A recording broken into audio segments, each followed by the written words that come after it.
Good evening, all you wonderful West Ham fans. Welcome back to the West Ham Network.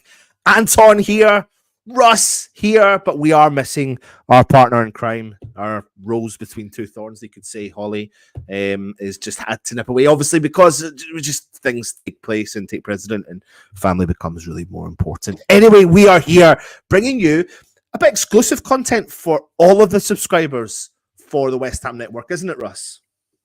Yeah, so for we thought we'd do something, because it's International Week, we'd do things a little bit differently this week. And as part of people who are channel members on the West Ham Network, they get a weekly podcast with myself and Holly and Anton, at least two of the three. And we shoot the breeze and usually talk about different subjects that we probably don't necessarily have time to talk about on the West Ham Network. So we've had stuff like, your favourite games of all time, in terms of Desert Island Games, in terms of worst transfers 11, all that type of stuff. So we thought, let's do one today. And so people get a feel for it. And if they like what they want, then subscribe. And that's what we do. Absolutely. It really is. And it's good fun. We have a good laugh. And sometimes, do you know what? We take the current subjects as well and we talk about them as part of the members podcast. I mean, that's just one little snippet, if I'm being honest with you, of what you get on the members program. We are relentless with giveaways. Like, it's crazy the amount of giveaways.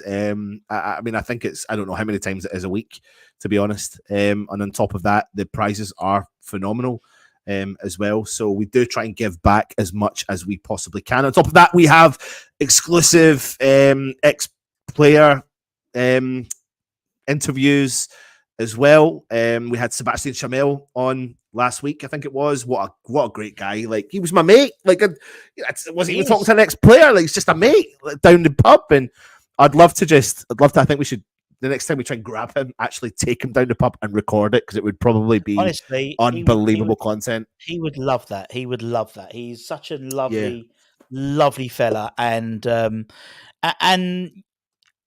we're very fortunate in terms of what we do. We're interviewing like lots of players. You can say that again. And some of them, you just take you a bit by surprise. And Seb was one of those who took me by surprise the first time I interviewed him, just how humble he was, but how much West Ham meant to him. I mean, the guy's tattoo. I mean, he's only played 18 months for West Ham. He's got a tattoo. He's got a restaurant in Luxembourg called Upton Park. He's got, and I must have sent you the video. He's got this like light box, which is a whole bit of the wall, which is Schemmel 30, him in a West Ham shirt, which he walks down to in his house every day. And and tomorrow you may well hear stories of another fantastic player, which we might put a little tease on at the end of today. Yeah. And I'm not joking. Stay tuned for that, because wow. Again, I'm flabbergasted at just being able to give the opportunity, but the gateway's opened, and we'll have him when we do announce who it is. We'll have him back on, and we'll give you the opportunity to talk to him as well. Definitely. The fact that he knows who we are is quite mental. I was like, what's going on? What's going on? His family, all subscribers, to the West Ham Network, and it's a bizarre thing. So I was going to say, at the end of tonight, we will give you a little teaser, but between now and then, put in the comments who you think we interviewed today. Yeah. Put in the comments who you think Russ and I had a little cheeky conversation with, and do you know what? It's well known. Yeah, very good. Not lovely guy as well. But and mate, you'll get it. Obviously on Friday we're at the Jimmy Walker book launch with a number of the members who won tickets and stuff, and I mean, we've got Conch there. We'll have Rufus Brevitt. Jimmy will be there. I think Anton Ferdinand will probably be there, but he's obviously doing dancing. Yeah, he's doing dancing. And maybe one or two more. But honestly, when you see them in their sort of natural habitat, it's a bizarre thing when they come up and say hello to you. It's very strange. It's very strange. Yeah. It is. It really is. Listen, it's all fun and games, isn't it? And it's all part and parcel of being a West Ham fan and just being able to, I don't know, Kim, are you one of the people that have won a ticket from the West Ham network? Can't remember, but we have put a post on the community post. So if you have one, please let us know so we can allocate your ticket. Because otherwise, we've got a few extra people who've asked if they could come along. So we'd love to. If you can't have a ticket, give someone else. Yeah, but do you know what, Russ? I'm feeling really generous. We're feeling really generous. We are feeling really generous, and for that reason alone, I am going to gift some memberships to some of our subscribers. Now, unfortunately, we cannot pick and choose who gets them. It's just eradicated and thrown at the people who are live in the chat. So people will be currently getting gifted as we speak in the chat. Johnny Wilson, you've been gifted a membership. Terry Davis, you have been gifted a membership. Freddie Thomas, Rainham Iron, Perry Baptista, Lee X, Sabera, Jamie Crane, Oscar, Bowen, all being gifted a membership from the West Ham network. So make sure you get yourselves across there and check it out. And if you are new around here and you haven't done that already, make sure you do go across and click on the membership and you'll see what we are doing as well. Sorry, Russ. No, it's better saying, and you lucky 10. Obviously, you can go back and look at obviously all the exclusive content. I think you can go back and see all the other stuff we've done. A lot of it is now, isn't particularly timely content. It's evergreen content. So it's not. Oh God, here he goes. Toby's gifted memberships as well. You get a membership. Jamie Long, Davey Sullivan, Paul, Greg Thomas, and Graham, you've all been gifted a membership from our main man. Toby Sampson is in the house. Bosh, mate. Bosh, indeed. Much appreciated. Thank you very much for that. Right. So we get cracking on what we're here to talk about. Yeah, let's do it. So as Russ kind of said to you, we give you a kind of weekly podcast from myself, Holly, and Russ.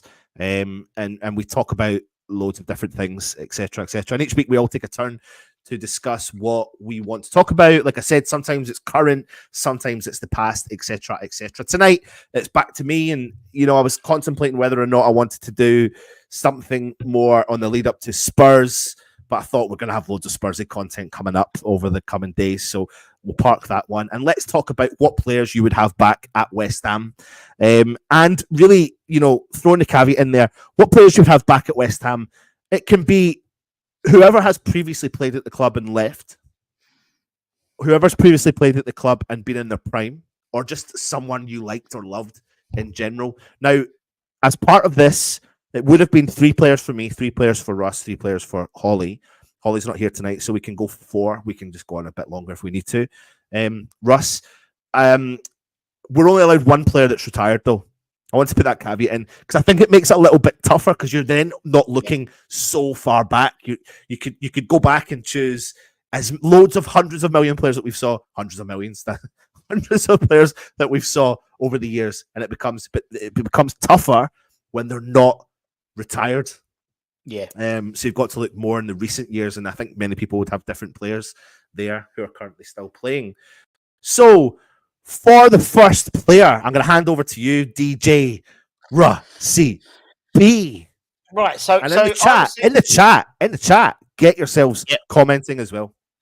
Exactly. So I was thinking about it. So I was looking at our current squad, and for me, there's 2 or 3 gaps that I'd like us to bring or have extra bodies in.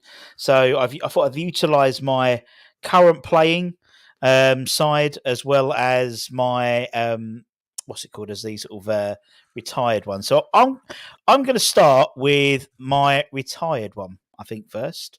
Yeah, that's a good shout. And for everyone in the chat, we're starting with our retired player. So put your who would you have back at West Ham retired player in the chat. Exactly. So for me, I'm using my retired trump, and I put a little caveat in it as well that I have to a bit like Miami's 11. I have to have been alive to see them play because I could have put in Trevor Brooking, Billy Bonds, Bobby Moore, but I never saw any of them play. So for me, thinking about it, looking at the side and looking at the area, I think we really lack in is that sort of creative midfielder between, sort of between Alvarez and the number 10, whether it's Paqueta, for example, that sort of linchpin. And I was thinking Michael Carrick might have been a good shout. Obviously, he sprayed the ball, but maybe didn't necessarily run the ball forward a lot. He was more like a quarterback player. So I think the player who was ahead of his time as well, in my opinion, who's retired, friend of the channel, Ian Bishop. Bish, Bash. He would be literally in today's game would be Mustard. Phenomenal. I think he would be Mustard. Yeah, because he glared along the pitch, didn't he? I always remember him kind of not dragging his feet as such, but he just kind of like glided along the pitch as a player. But he was never scared to get. He never got scared to get stuck in. As we know, we got fucking heavily stuck in. Yeah, and I think him and he I remember speaking to him a while ago, and he was talking about the partnership he had with. I mean, I couldn't put it in John Moncur, but the reason I didn't put John in is I think he'd probably spend more times being. No, he says genius. He went no way genius. Oh right, okay, yeah. I think he would have been. I think Monks in today's game would have been suspended every other game. Do you know what I mean? So I just think he I didn't want to be a bit too obvious, and go for like a Frank Lampard. But I think Bish, he was brilliant. And on the ball, he was silky. And as I said, he was ahead of his time. And, the flowy hair and, would link up really, really well. And he got the West Ham fan base as well, which is, I think, something we've probably missed.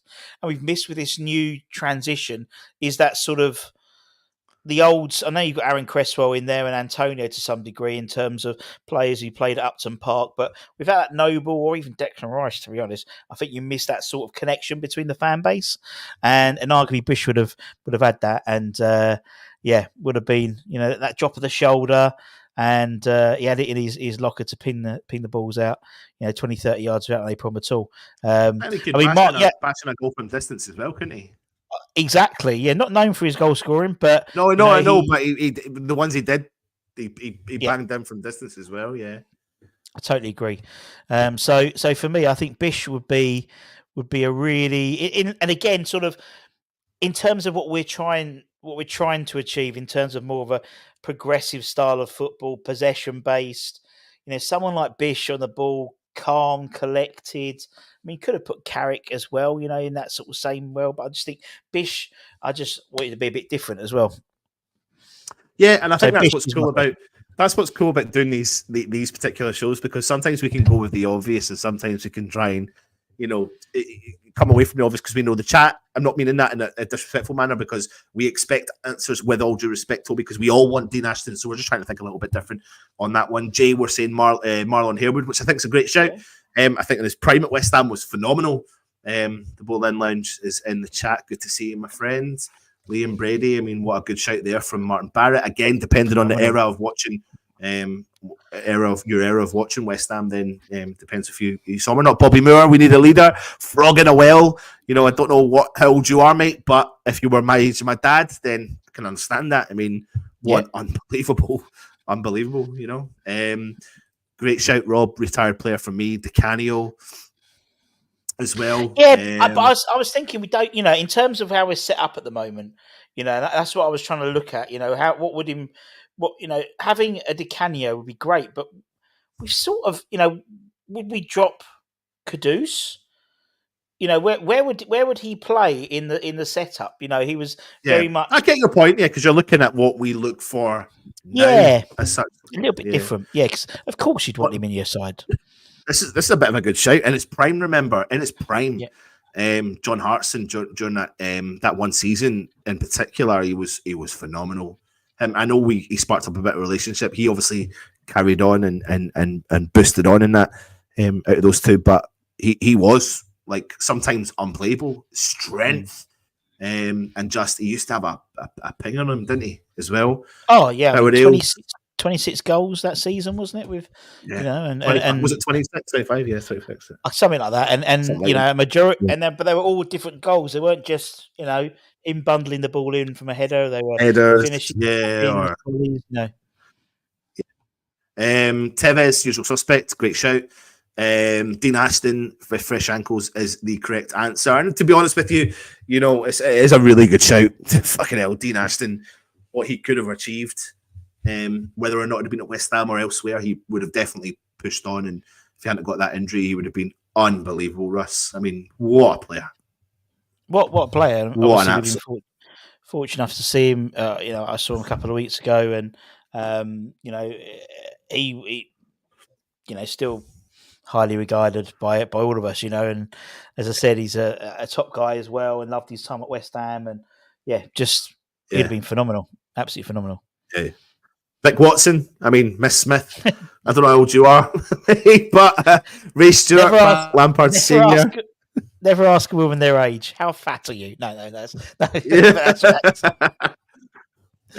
friend of a channel, Ray Stewart. Yep, great shout. Frank Lampard Senior. Great players. Hartson, brilliant and punchy. I wonder how much Devonshire would be worth in today's game. Yeah, it's a good shout. Yeah. There's always this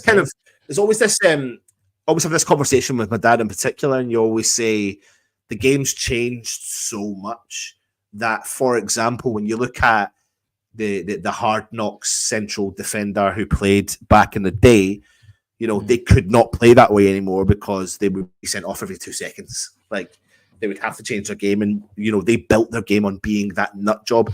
You had those other players who built their career on their ability and their skill set, but they weren't full blown athletes like a lot of players are to this day. So I'm not trying to say that players are better now than what they were then, because I absolutely am not saying that. I actually think players probably were better technically then than they are now, because you can make a career in modern day football by being a really strong athlete.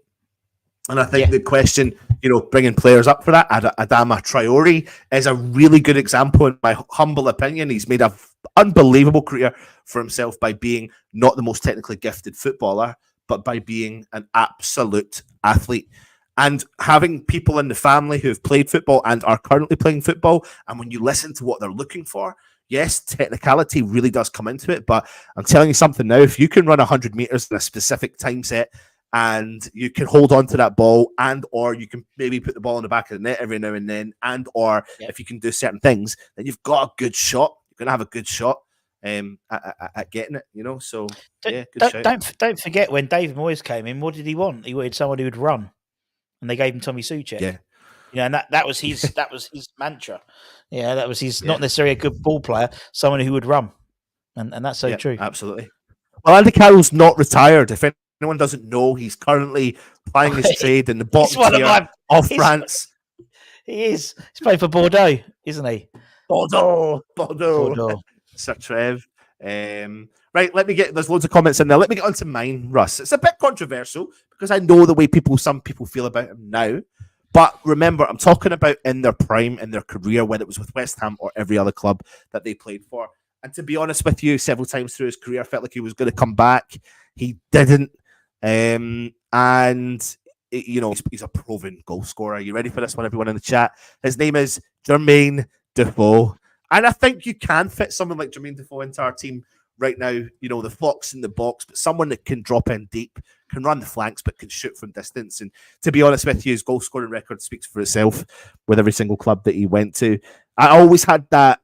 I was always obviously disheartened when he handed his transfer request in. I'm trying to remove my heartstrings and think with my head a little bit, but he just left too soon for me, and I really wish he could have stayed. And I just don't know what would have been if he'd have been at the club a bit longer than what he did. But like I said, he's gone on to score over 200 goals in all competition.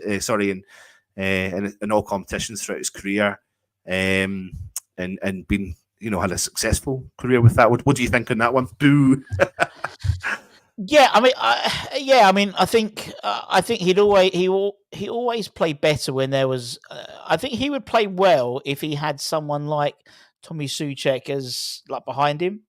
The only thing it was a fact. I mean, when we interview players who played with him, he was the best striker of the ball they'd seen. He was the best. He was just a natural goal scorer, and that's probably something we haven't got in the starting lineup at the moment, particularly with Nicholas Fulkrug out, for the time being. Maybe for the Spurs game, we'll see. Antonio, bless him, is not a natural goal scorer, and if there was a half chance, he would get it. You think Defoe would probably bury it. He was phenomenal finisher, and I think he put it on the plate, and he would. And you're right, Kim. He's actually come out and said that since, hasn't he? He said he was badly advised at the time. I think he was it would have been amazing to see him at the club for another couple of years, but he wanted to have a good career. A good career. I wouldn't say a great career, but a good career he had. I don't think he really hit the heights of England he could have done. But I always felt like I think it is. I think what probably scuppered his career in a roundabout way was he never really stayed anywhere really long. He never, you look at his career now, and I'm looking at it in front of me, and obviously he had 3 separate spells at Spurs, couple at Portsmouth, couple at Bournemouth, but he never really stays anywhere long term. And you look at some of the players, like when you interview someone like Sebastian Chamel, who's had his full career over 4 or 5 clubs, and Hammer of the Year, and all that sort of stuff. And then you look at Jermain Defoe and you think to yourself, God, what could have been if you'd have maybe just stuck around? Because he certainly wasn't finished. When he left Spurs, after scoring the amount of goals he did the first time round, he came back and scored again. Scored more goals, loads of goals again. So when he was doubted, he was, he came back up and done it. And I do agree with Kent Sterf. He's a finishing master. Could play in any of the best team. Finishes arguably of his best finisher, arguably of his generation. Box to box finisher. Yeah. Noon Wolf is saying McAvenny. Good player, Anton, but I think McAvenny would be dangerous in today's game if he could be fit enough and didn't drink all the beers that he drank. That's the thing. That's what that's the difference between a player from today's game and a player from the games back then, Russ. I remember we've done an interview. We've done so many interviews with Frank McAvenny, and I can't remember which one it was, but he spoke about going out for a run with the team, and he jumped on the milk float. Yeah, with Julian to beat everyone. With Julian to beat everyone, and he got back first, and all the kind of coaches were there going, "What's going on, Frank and Julian? Like you're normally last," and like, "Yeah, it's all fine." But eventually, I think they got caught out from it. But that's the example of McAvenny. McAvenny in his prime, but his athletic ability wouldn't have made it in today's game. But then again, someone's athletics ability in today's game wouldn't have made it back then because they'd have been chopped down and got away with it. It's so funny. It's so hard to compare, and I think maybe it equals itself out in a way. I think it does, because and also one thing or the other. Yeah, and you're right, and we talk about you talk about McAvenny, and you look back at that Chelsea game, and it was a mud bath, and we taught him a new one that day, and you see the likes of Trevor Brooking and people like that who could manipulate a ball and on a minefield of a pitch, and what they could have done, on the bowling greens that the players have now, and similarly, what could Cristiano Ronaldo do over, doing at that Stamford Bridge pitch in 1985-86 season? So it's you just can't compare, but it's always fascinating to see, people's opinions in terms of who could do it there, who could do it here. But you're right, it's a different world as well. McAvenny couldn't, the likes of McAvenny couldn't get half away with a tenth of the stuff that he got away with when there was no phones, there was no Twitter, there was no Instagram. You would be allowed to play. Exactly. And the thing is, funny enough, you just mentioned Ronaldo there. Funny enough, he's currently 20 minutes from my house right now. He is. He was going down the slide, weren't he, in a hotel? He was going down the slide in the hotel. Cameron House Hotel. Just for anyone that's living in Scotland that wants to know where he's staying. Literally 20 minutes away. He was training at St Mirren's football stadium today. Freddie signed Ronaldo for his EA Sports team, so for West Ham. So he's quite happy with that. So, hey-ho. Excellent. Hey-ho. Right, we've done our retired player. Let's get on to players that are currently playing, previously played for West Ham. Over to you, Russie B. So for me, striker is an issue at the moment, and I think it will be an issue. It continues to be an issue. And there's only one person I think who's currently playing who would be the perfect striker for West Ham now. Marko Arnautovic. Honestly, this our bastard. He is, for me, I've always said that, in the previous regime, he was the ideal forward for David Moyes. He always was. He converted him from a right wing to a forward, and he was brilliant for it. It was a shame, obviously, his attitude got in the way of it, unfortunately. I think if you look for what we need at the moment, we need a focal player who's clinical, who's physically strong, who can turn, who can beat a man, who's skillful, and he's got it all. Honestly, the man's got it all. He literally had it all, and in his prime, and you know what? It's not. He still has it all because people are saying that he scored 2 yesterday. He scored 2 the other day. Yeah. And he's never really let go of his ability. I think do you know what, Russ? He's one of those players. It's very rare that you get them at West Ham. We're going to talk about another one in a second. When he played and when he got hold of the ball, man, you thought something was going to happen. It was electrifying, and you all felt like he was the king penetrator. All jesting aside about the word penetrating, but he did exactly that. He didn't just do it with the ball; he did it with himself. Actually, tear defenses to shreds. And when that season, he was moved into that kind of different role. Wow, and that was perfect for him, that role, because he was an ego person. He lived on ego. That's what he was. And now from being on the right wing where he was at Stoke and stuff like that, and then he was up front. He was the main man. He was the number 9. He was the forward. And I think for me, he would be the missing piece at the moment to what we're missing. He really would. He sort of where Antonio has the physicality, he's got the physicality. Maybe not, not as beast mode as Antonio, but he had pace, and maybe same pace, slightly slower than Antonio, maybe.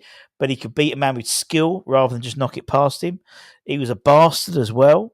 And again, I think you need someone up front who's a little bit rough with the defenders to make it a bit of a contest. And he was lethal. I remember some of the goals he scored, for us in the short period he was sort of played in on the front line, and some of the goals he scored were amazing. I'd have him tomorrow. I'd have had him tomorrow in his prime. Damien, Arnautovic versus Antonio is an acceptable conversation. Even I will say that. But yeah, listen, it's obviously everyone's opinion as well. So put it in the comments and let me know your thoughts on what Russ is saying about Arnautovic. And I think it's a great shout. Me and Russ had a quick chance to see who we were talking about, and we both actually put this player in. And again, that's us trying to think a little bit differently about who's available and who's still out there. And do you know what? He if his attitude and his greed didn't get in the way, Russ, he genuinely could have gone down. I genuinely believe this as a proper West Ham legend. He was on that pathway. He was on that trajectory. Not even just that. I think just in the game, he was always a baller. He was always seen as a baller. But again, if his mindset was slightly different, he would have been one of the top echelon players. He had it all in his locker. He had it all in his locker, but unfortunately, the ego took over maybe a bit, and his family and his brother being his agent, and in terms of being advised, he could have really made it as a top player. He had it all. Yeah, he had it all. Yeah, he really did. He really did. Hammer from Devon says his brother was a problem though, kept trying to hurt his head. His brother was such a big thorn in his side and thorn in our sides as well. Lanzini's still playing just behind Arnie Dynamite before injury. He really was, yeah. And he showed snippets of his old self, didn't he, Lanzini? Just after that, I think a couple of times he came back into form and then he would disappear out of form. But that was just unfortunately the nature of what happened and all that sort of stuff. With Manny, yeah, right. Again, I'm going to go on. I'm going to go on to my next player, and it's one player that I've seen many people write in the comments. I have to bring him up because why would you not bloody bring him up? Dimitri Payet, in his prime, no contest. I mean, I don't think there is a player that I've honestly, in my lifetime, felt like when he had the ball, we were going to do something so positive, and I felt so confident about it.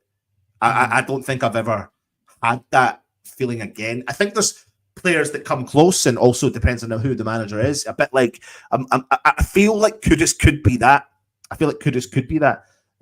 But he needs to be played in a different position, of course, as we know.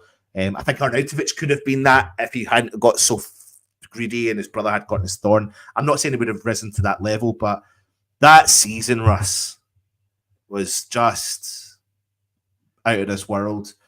You know, even moving into some of the goals in the London Stadium season as well. You know, the start before it all dwindled away, the Rabona cross for Antonio's header, the goal against Middlesbrough where he takes on half the team. You know, his free kicks against Manchester United, Crystal Palace. You know, we've spoken about him many times. We still speak about him now. And there's probably many a West Ham fan that probably sit there and go, I'd still take him whether you like it or not. And do you know what? If he was still doing it at Marseille last year. He was still pumping up. He's a Vasco da Gama now, so still there. He was he's still there, still doing what he does. It just, as much as we enjoyed him and as quick as we enjoyed him, it became the most heartbreaking story, really. It was like, same old West Ham. We've done a show on that as well. Same old West Ham. Right. Yeah, only at West Ham. Yeah, only at West Ham. That's another one for members. Only at West Ham. Yeah. I mean, he was exciting, and I think where Kudus, for me, he's got the for me, he's skillful, but it's his strength, you know, and pace. Where Payet wasn't very quick. He was a podgy little bloke, really, weren't he? But he was just arguably one of the most. Well, he was one of the technically most gifted players I've ever seen at West Ham, and and of course he would have graced any West Ham side we wanted to bring him. You know, for me, where would he? Where would he play in the current setup? Be an interesting question. Would you play him as a 10? Or out on the left? I think nowadays I don't think the wingers need to have pace. So Somerville would be obviously on the left wing and Bowen, so it'd be interesting to see where we'd put him. But look, he's any free kick outside the box, it was almost like a goal, weren't it? It was like a penalty, weren't it? You sort of like knew. If he got the ball, Russ, it was just so dangerous. I think about, was it his first goal against Newcastle at home, Upton Park, and that's just when you knew, and it was just relentless after that. And I actually, do you know what? He probably is one of the only players now that I think of that gives me goosebumps when I think about how much of an impact he made in that team. We've got Payet. We just didn't sing that enough. We only had it for a season and a half. We should have been singing that for years and years and years. And as Toby says, he's the only West Ham player in recent years to have been called up for the Ballon d'Or. But he was phenomenal. He really was a phenomenal player. And I was honestly, genuinely devastated, properly devastated when he left the club. I was devastated for me. I was devastated for you, Russ. I was devastated for all the people in the chat. I was devastated for West Ham, just everyone. It was just devastating. It was proper devastating. I was more devastated about that than, honestly, I genuinely was about sometimes a couple of the. I'm always devastated relegation, but probably because I knew how important Dimitri Payet could have been to the growth of West Ham if situations had changed. And funny enough, people do forget, the start of the rot. I'll never forget that. It's the Watford game. And I always focus on that Watford game. I was there, and remember we had Sam Byram, and that's the one where he does the Rabona crossing it into Antonio, puts it in the back of the net. We go 2-0 up. Probably the best 45 minutes I've seen West Ham play. And then we just capitulated in the second half. We just fell apart. And then that was the kind of start of the rot at that time. And that was with the Dimitri Payet in our team and that team that finished off the last season at Upton Park. It just didn't turn into anything. But, yeah, Payet. And I think it's right. I think, there's, for me, I think West Ham fans are sort of pretty realistic fan base. I mean, this is actually my point I was going to say from Hammer from Devon. If he went to a Real Madrid or went to a step up, we would all understand that. Declan Rice, that was his idea to do a step up. He hasn't obviously won anything just yet, but we understand that. And in fact, the person. Well, no, I don't understand Declan Rice, but anyway. But in fact, the person we're going to be doing showing you the teaser of the Miami's 11 spoke about the same thing. He took a pay cut. He took a pay cut to go to this club, massive pay cut to go to this other club, thinking he was going to get trophies. Didn't really turn out like that, unfortunately. But yeah, it was. We know that footballers have a short lifespan, and they have to try and win as much and earn as much as they can at that time. Yeah, as Toby said. Toby says, imagine a midfield three of Prime, Payet, Paqueta, with Rice, Holden, Ashton up top, Bowen right wing, Devonshire left wing, Dawson, Kilman at the back, Prime as well, Prime Repka fullbacks. Well, you wouldn't get Repka would be sent off every other week, Toby. Yeah. That's the trouble. It's like, someone like that. Yeah, I think that right hand side was always, after, the likes of Tim Breaker and Ray Stewart and even Sabat. I mean, I was talking to Tonka the other day, and he was talking about Wan-Bissaka being the best right back since him at the club. Yeah. And he could say it about Tim, but Tim was like, he wasn't a defender. He was more an attacker, and I get that. Gok and Toure didn't cut the mustard. Well, did any of them come up in our worst 11? Yeah. Come on, you Irons, Freddie. Night, Fred. Sorry, he needs to talk to you 1 second.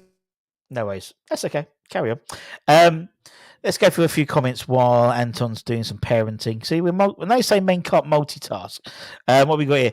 Well, sorry, Freddie was telling me he sold Zuma to Newcastle and then just played West Ham versus Newcastle, and Zuma was in the Newcastle top. But I tell you what, Freddie should be the manager because he sold Zuma for £19 million, wasn't it? Yeah, it was £19 million to Newcastle. So, thanks, boss. Freddie Baker. Right, love you. Right, man. Go to bed. Don't forget Gok and Tor. During that era of players we signed, Russ, we're on we're October holidays. Oh, are you? Fair play. Stay up. Yeah. Cool. Play some more games. Well, yeah. You were just about to say it's 20 to 10, weren't you? You just about to say it's 20 to 10. That's what I say. It's 20 to 10, Freddie. Uncle Russ has gone to bed. But yeah. Also, happy birthday to my niece. It's her birthday today. She's 2. Frankie. Birthday, niece buzzing. Yeah, Frankie in Dubai. Frankie Dubai. There you go. Trevor Sinclair as well. But if you played Trevor, where would Bowie? Yeah, but I know. But Prime as well. Like, there's 2 Primes there. I mean, Prime Sinclair was fucking phenomenal. We could play him. And I know Prime. Yeah, he probably could actually. Yeah. Right. So I've done Payet. Russ, over to you. Current player who is still playing, and I think and again it harks back to what I was talking about before. I think we've lost. I think the current team just has lost a little bit of a connection with the club, with the fan base, because a lot of players are leaving and a lot of players have left. And I think one player who epitomised that is Pablo. I'd have him back tomorrow. And I don't. I completely agree with you. For me, it's not necessarily about him taking the place of Somerville on the left wing or taking the place of Bowen on the right wing, but just as a squad member, And I think he just he's a great player. One. Yeah, a really important squad player. And for me, he's just someone who got West Ham and the West Ham fans got him. And in a time and place now where we're thinking that, football club has lost its identity with the fan base. Pablo was, again, one of those players, a bit like Sebastian Schemmel, a bit like James Collins, a bit like, people who didn't necessarily come from around these parts, but then become synonymous with West Ham. And you listen to his interview he did with Shane a couple of weeks ago, and, it made you warm inside. It made you warm inside. And someone who... What, Russ? Wait. Sorry, carry on. Look at Eco, mate. Go on. No, carry on. Someone who... No, I forgot what I was going to say there. Go on. I was just... When he was linked to going and when he was very close to going, I actually remember doing a video on the channel, and I think the video was about me just thanking Fornals, and I was borderline nearly crying. I've never done that regarding a player leaving the club. I know I said I was devastated about Payet, but there was a difference with that. As much as I was devastated that he was a bit of a dick over the whole situation at the time. And Pablo Fornals is so far from a dick, it's a joke. And I mentioned it personally. He was unbelievable to me and my family. And if he gave 50% of what he gave to me and my family every time I met him, which was a lot, then you would have walked away thinking, what a lovely guy. What a lovely, lovely guy. Memories that will last a lifetime. I'll never forget he held Joey. Joey was fucking, 7 months old, whatever. We're at St. Andrews. Pablo Fornals cannot concentrate at training. He can't because he's looking over and sees the baby wearing a West Ham top because he's obviously got a newborn himself at the time. And he comes over and I'm like, I'm starting to get uncomfortable because he and Lanzini at the time were like really like staring over and not concentrating on their training. And I was like, maybe I need to leave because I think that I could totally tell it was because Joey was there, the baby. And as soon as training was done, they came over and they took Joey off my arms and they were playing with him. And my wife, Mary, was like, I didn't realize at the time because I was so like, oh, what amazing guys. I've just handed my baby over to two technically strangers just because I like them. And they're sweating like fuck. And Mary is looking at me going, why the hell have you given our baby to two strangers who are stinking? And when they handed him back, she said she could smell the sweat on him. But they were just playing. And I've got such amazing photos of not even really looking at the camera, Pablo just looking at Joey and Lanzini going up to him like that, and me and all the kids are standing there staring at the camera smiling, and they're not even concentrating on the camera, and it's just such nice guys. And Pablo, we done a really cool interview with Jack, mate, your mate, Jack, mate. When I can't remember what it was, we've done so many of them, and he mentioned that, no, was it him? It was him, yeah. He said that he's really pivotal behind the scenes to when a new player comes in at West Ham because he's someone who lived and breathed West Ham, but wants to understand the East End of London, wants to understand the culture, wants to understand what all the fans were about, what the club was about, what the history was about. He learned about it all. He would go and, you see the videos of him and Antonio cycling around Victoria Park and getting familiar with the surroundings. His kids still wear West Ham tops to this day. He knew exactly what it was to live and breathe West Ham, and he wasn't even from the East End, but he absolutely, no one could ever question his loyalty or his love for this club, ever. And I think that was a good point what you said about Payet. I think we were devastated about Payet leaving because of the technical nature, as I said. Whereas I think, for me, I agree. I think Pablo hurt more than Payet leaving because it was almost like a relationship breakout. It was like you were breaking up with him, whereas Payet was a bit more of he was a fantastic player, but you didn't have that connection that you had with Pablo, and that's something which is so lost in football now. That sort of player connection. and when you do get it, it's so rare. So again, Pablo was one of those. Craig Dawson, you could say, was probably one of those as well. Just the fan, but I think Pablo was even more so. For me, he's going to be one of those people we've been fortunate to see Paulo Di Canio and come back and talk about West Ham, and you can feel the love for the club through it. And he'll be one of those guys who, in 20 years' time, will get out of the pitch and he'll be doing interviews and still talk about his love for West Ham and doing punditry and still talk about West Ham, and that proves what a strong relationship you have. Some players have come and gone, and you wouldn't even know that they'd played for West Ham because they don't talk about it anymore. Whereas someone like he'll go down in folklore because we could have gone down in folklore because look at the image of on that night. When he talks about it as well in Alkmaar, and he was part of that winning squad and pivotal as to reasons why we had so much success in Europe. So Pablo's never going to be shy of ever coming back to the club that you can totally tell he loves. You can't help but feel the vibes of what Sebastian Chamel was like. Whether I feel like he may open up a restaurant and call it fucking West Ham restaurant or something like that. You have a couple of more kids and he'll call them Bobby, Martin, and Jeff, or something like that. He's just what an amazing guy. And I still look at him to this day and I think, do you know what? See if West Ham signed him for 10 million next summer. Fucking bring it. Absolutely. It'd probably be the most backed signing West Ham would make. Yeah. It would be. I really do. For loads of reasons. Right. Rossi B, are you ready for this one? So what player still playing would you have back at West Ham? And I should have put in their prime. Because I mentioned to you earlier on, Payet was the sort of player that every time he gets the ball, you always felt like something was going to happen. I feel like Kudus has got that potential. I feel like Arnautovic was also that sort of player. But nobody can take away the fact that this player did it. Cool. Also, Jesse Lingard. Controversial to some people, but mate, in those 16 games, in that loan spell, 9 goals, 5 assists, unplayable. Literally unplayable.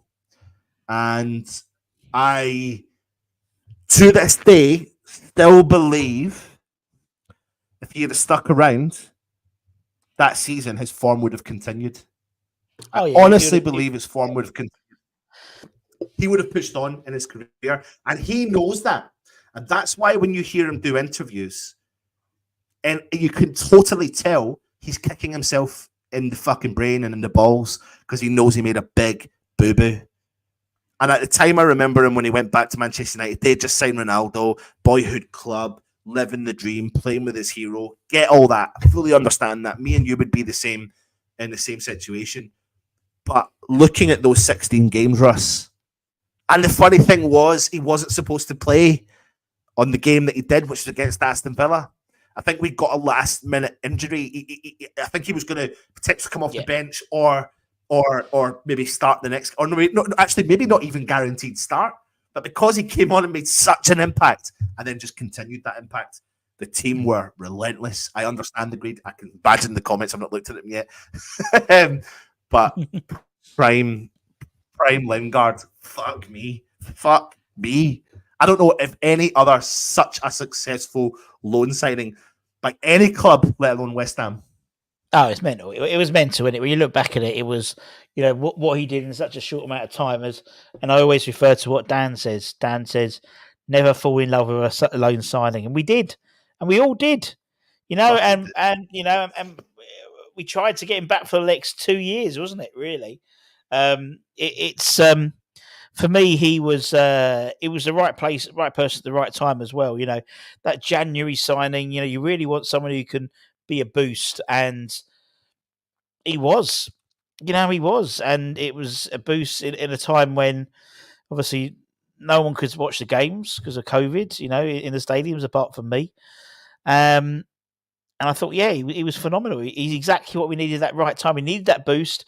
The side was starting to lag a little bit.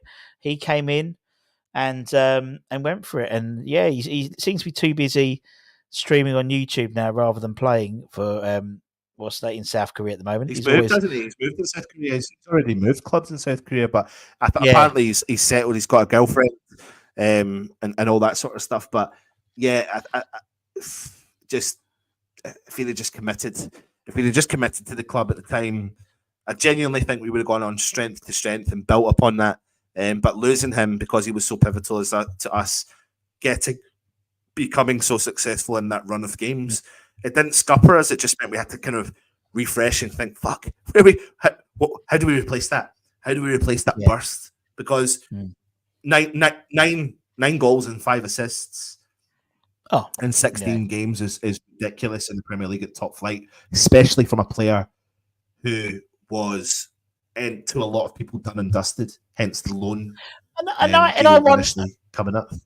Exactly, and I wonder, in hindsight, if he'd got into the, because he sort of moved to try and get into the England squad, didn't he, for the summer tournament?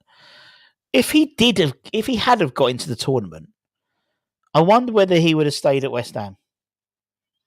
I don't really know. I'll be honest with you, I don't think he would have, Russ, because at the time, again, just take yourself back, he didn't get into the England squad, but he was still going back.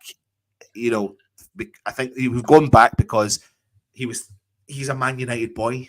He was a Man United lad, and he thought, you know, and you could have written it. He played against us. The famous game when Mark Noble comes on like the quarterback or the kicker from an American football game just for a penalty, and Lingard scores a goal against us.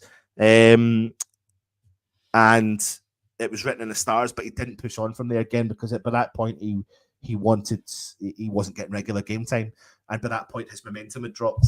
You know, and he was in a good. You could see he was in a good place when he was at West Ham. You could see the very famous band celebration that they were doing. There was a genuine love, care, arm wrapped around him attitude. That's what he needed. That's what we needed. It was a match made in heaven at the time. And yeah, in his prime, he was phenomenal. And to be honest with you, Russ, he was the player that bridged the gap between midfield and striker. He was the player that did that for West Ham, and that is a player we could be doing with right now. Yeah, no, you're totally right. Totally right. I think that's a really good point. I mean, it sort of harks back to the first one, you know, when we spoke about, you know, for me, Ian Bishop, you know, the same type of thing. That's all, not comparing like for like, but that link between the sort of the midfield or the defensive midfield and the forward line. It's what we miss desperately at the moment, you know, and having that consistent approach. And yeah, arguably he would have done it. He would have been one of those people. Yeah. Absolutely. Loads of people in the chat saying, I mean, I can get it. I can get, you know, the thing is Lingard, he went missing in the last 2 matches. He might not game well from that. But I can see why people disagree with that point. It's just the nature of what we're doing, talking about players in their prime coming back to West Ham. I mean, there's a long list, Russ. There's a huge list of players you could go about. And we just said we would choose 3 each. I chose 4, but one of my players matched Russ's, so I dropped one. Do you have one more? I don't know if I have one more, actually. Yeah, well, no, we sort of mentioned him. We mentioned him in his prime. Again, you know, thinking about the type of player that we would want to maybe have at West Ham now. And again, a bit controversial. Still playing. Although, as you mentioned, in the 4th division of in France. What about a bit of do? You know, in his prime, he was, you know, in his prime, he was fucking immense, you know, and you know, I always love a player who commands more than one defender. And when he was on it, he would command more than one defender. You know, he scored one of the best goals I've ever seen score at the London Stadium. And, you know, still playing, still scoring as well. And he's scoring. You know, he loves football. It's actually costing him money to play for Bordeaux. As I said, they were obviously went into administration and liquidated into the funds. You know, restarted in the 4th tier. But again, in his prime, you know, a fit Andy Carroll. Obviously, he did an interview the other day for Foot Mercato, and he spoke about, obviously, I think he had something like 21 injuries in his time at West Ham or something ridiculous like that. But again, still playing now, still scoring, and would be a handful, and would hold the ball up. He would allow the likes of Kudus to run off him, Bone to run off him, crosses in from Emerson and Soufal, or Wan-Bissaka. He'd be right in there. Do you know what I mean? In his prime, one of the best. In his prime, without his injuries, and add up all his prime pieces together, he is quality. I remember watching a game. He done it every week, I think, pretty much, when the keeper kicked the ball out and he just collect the ball from the keeper. The keeper punted it 70, 80 yards out of the air, and Andy Carroll would just drop it down on his feet, trap the ball. Two defenders would be straight on him, and he would he's your typical modern day hold up, big, massive centre forward who do you know what? It's funny, they don't need someone. The centre forwards these days, unless you're Haaland, you don't need to score 20, 30 goals. You just need to do your all-round game now. That's what it's all about, and contribute to goals scored and assists. And Andy Carroll fits that down to a T. I bet you Andy Carroll's kicking himself and wishes he was 20 years old now, and not at the tail end of his career, because he would his game would really suit today's game more than fucking ever more than ever. You're right. You're totally right. Particularly how Haaland just literally bullies centre halves. And he could do that when he was fully fit. He could do that. And again, one of those, we've spoken about Dean Ashton and people like that, and obviously people who are retired in the game now. But, I think there's, you mentioned him, Lanzini in his prime, could have been a phenomenal, back in this side again, linking between the midfield and the strikers. He could do that. He could play as a 10 or play as an 8. He was playing as a deeper player towards the end as well, didn't he? So there's loads, man. There's so many, and I hope you've enjoyed that. That's just a little taster of some of the stuff we can get chatting about. It can be nostalgia, it can be questions we're asking you, a Q&A, it can be a mixture of looking back at some interesting players that have played from West Ham, your favourite game from West Ham. We have ex-player interviews, all that sort of stuff. This one particular tonight is bringing you something that we do for the channel members, but bringing it to the mainstream part of the channel and let you know this is the sort of stuff we can talk about as well. So I hope you've enjoyed it. I've enjoyed it. It's been good reminiscing about some of the players. I'm sorry, last comment. I was about to pick it up. Oh my god. He's mental, GP. You are mental, mate. You are mental. Damien says an injury-free Carroll would have been insane. Russ, are we doing a little cheeky thing for the members? Is that what you're setting up? No, or not? Yeah, we can do. Give me 2 seconds. Carry on talking. Yeah. Carry on talking. So, Haller's prime was before he got sick, George. Yeah, it was. Retired players. How about Brian Pop Robson? What a player. Yeah, absolutely he was. But we were talking about players in their prime that we saw or seen in person, etc. You should do a show on people's favourite games. Well, we did. We actually have done on the members. And we are going to be rolling that out. So we're starting in the next couple of weeks. It's going to be called Desert Island Games. So where we're going to get fans and players as well to come on and talk about their 3 favourite games, as if they're on a desert island and they can only pick 3, and they can't pick the last game at the Bowling or the game in Prague. So we did that as a little test run. We're going to have we've got people like X is going to come on, WH employee. We've got Martin Godlyman, the voice of West Ham. That'd be quite funny.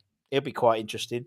I think that we're going to do next week. Ryan from West Ham Fan TV, and then we'll get some of the players on as well. So it's our next. It's our new My Hammers 11. My Hammers 11 will still be there, so don't worry about that. Miss Smith says Dix was a force of nature and elegant with a bulldozer in his prime. Unbelievable. And that's the reason I used to shave my head.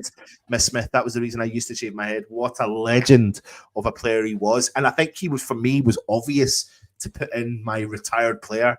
That was just no nonsense. I always think about the positives in his game, but the one thing I loved about growing up watching Julian Dix was just his relentlessness on the field. But he would be sent off 10 to the dozen now if he was still playing in today's game. If you think about the stamp on John Spencer's head against Chelsea as one example of him, some of the tackles he put in against Spurs, he would actually be, he'd be in trouble. Hammer from Devon. We've given away quite a few memberships tonight, and unfortunately, Hammer from Devon, we can't pick and choose who gets them. It's pot luck. So when we do give it, but there is an option when you look down that says join as a member as well. I don't know how much it is, Russ. Is it £3, £4? I don't know what it is. I think it's about £2.99, I think. And with that, you get this type of thing every week. We do one of these between the three of us. Next week, it's my turn to pick a. We do it in turns, and also you get entered into monthly draws. Actually, to be honest, they're like fucking weekly draws at the moment. To be honest, to win signed memorabilia, other bits as well, and also we try and do one ex-player interview for the members live as well. So it's quite an intimate. But rather than having a few hundred people in the chat, there's only 30 or 40 in the chat probably can meet it. And so it's, so we had Sebastian Schemmer on the other day, which was really good fun. So we're going to do what should we give away?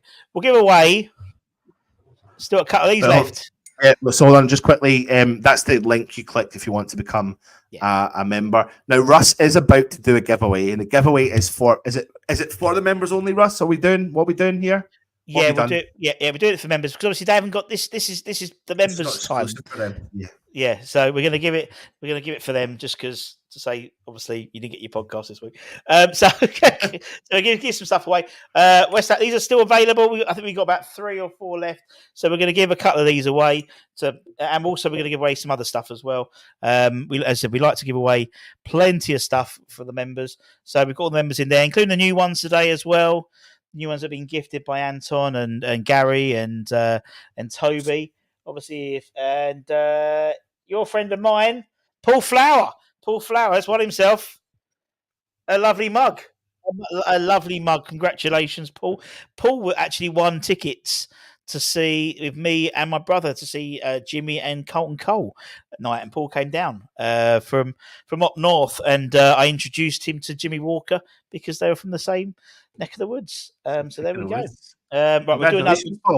Well done, Paul. Let's do another one. We'll do a couple of mugs, and then I'll show you something really cool, which we'll give away as well. And it looks like Budgie's going to win a mug. Budgie Smuggler. Well done, Budge. A mug to put his flowers in for Paul Flower, indeed. Right, let's remove it. Right, so we're going to give away now. I don't think these are available yet. Even Anton hasn't even seen these today. They were delivered to the wrong house. The postman then went and got them from that house. I've seen a delivery email. I was like, I am a fucking. First, I didn't know what the fuck it was, and secondly, I was like, what? Anyway, our friends, Alloy It's not released yet. Not released yet. Not released yet. That's nice. That's naughty. And like buses. We're going to give a home and away shirt separately. More for the members. More for the members. More for the members. Let's do more. Let's see. So this one's for the home shirt. As I said, these are going to be available very, very soon. And Bernie Bradnam. Well done, Bernie. That's going to you. You got yourself a pre-released shirt for the home shirt, and then we'll do the away shirt now. And drum roll, please. Jamie B. You get the away shirt. So there we go. These are available. I don't know if that might be available pre-order, but they are naughty, as Anton would say. Proper naughty. And now we've got tonight. We've given away 2 mugs, 2 football strips, 15 memberships. I mean, what else can you ask for? I tell you what we can do. We can give you guys an exclusive of our interview. For which it's a little teaser. It's only about a minute and a half long. Naughty. It'll be available tomorrow, 6:30 UK time. The full. It's about just about an hour long interview with this gentleman. I came to England to sign. for Bolton. And Sam Allardyce took me to the room and he closed the door and told me, "You are not leaving the room. You have to sign the contract." It was the fun. Unfortunately, I cannot. I will never forget this final because I already felt myself lifting the FA Cup. Till Steven Gerrard came with, I don't know, a shot from after the pitch. Scored the 3-3. It was like a knife. Well, I think for me, there is no doubt it was very successful time with David Moyes. So I think it was the right time for both of them. I think for the fans to remember David Moyes as a very successful coach, and for him to remember the time at West Ham as very successful, it was the time. I don't know till now how we survived. I don't know. I love that. I love that. Honestly, to be honest, I don't know. We beat everyone. I don't know. Suddenly, from the worst team in the league to be one of the best, and believe me, sometimes it wasn't that nice to be there because I had to explain a few things that maybe Carlos wanted me to say to the coach, but I know I cannot tell him exactly what he said. I say if I tell him, they will fight. And I gave up money. I had my contract was much bigger at West Ham. I can tell you, I gave up 50% of my contract to play for Liverpool. Wow. Did you need much convincing to come back to West Ham? No, not at all. I think this is. I had offer. I can tell you from at least 6-7 Premier League clubs. But when West Ham said that they wanted, I wanted to go to West Ham.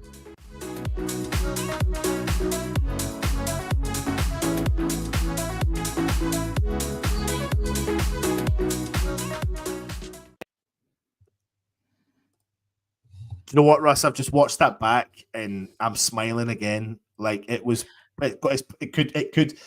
We always talk about this. It could be my personal favorite right now because of just he was just so nice, man, and he knew who we were, and it was just so natural. It was so natural. It was the one. It was. Do you know what? It was such a strange thing because it's someone I've been trying to get on for years, and obviously I had to be a bit sneaky to get him on, but we got him on. His son was massive, Ben Burnett, Ben Ayin. I just realised that's his name. But he's a big West Ham fan, and he watches.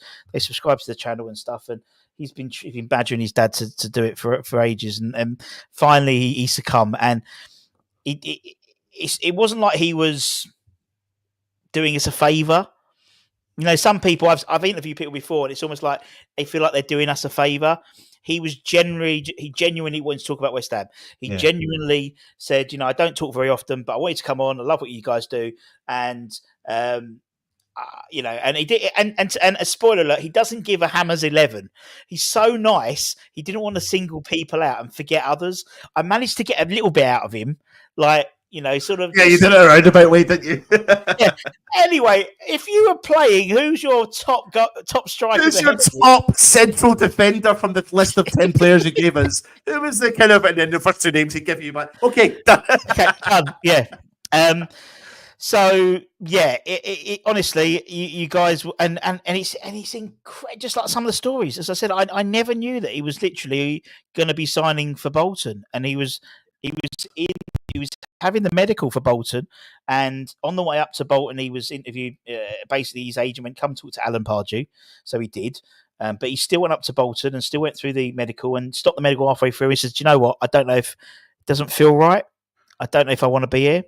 I need to think about it." And then, as we said in the little teaser, Sam Allardyce literally pulled him into a cupboard and shut the door. And you fucking sign the contract now. And he went, "I'm going to give it a little time." But honestly, I could have made 10 teasers out of that video. I was just waiting to just get a flavour of what we talk about. We talk about everything. We talk about the current club. Yeah. We talk about David Moyes. We talk about his first spell. We talk about the FA Cup final, the Great Escape, leaving as well. We talk about coming back. coming back. Yeah, and he's We aspirations. talk about Hayden. We talk about Hayden Mullins. Neves, we talk about everyone. Honestly, everything and everyone. It's brilliant. And I was only on it for about 35, 40 minutes. Rushy done, I think, a full hour with him. So, yeah, amazing. Yeah, very good. And that'll be out tomorrow.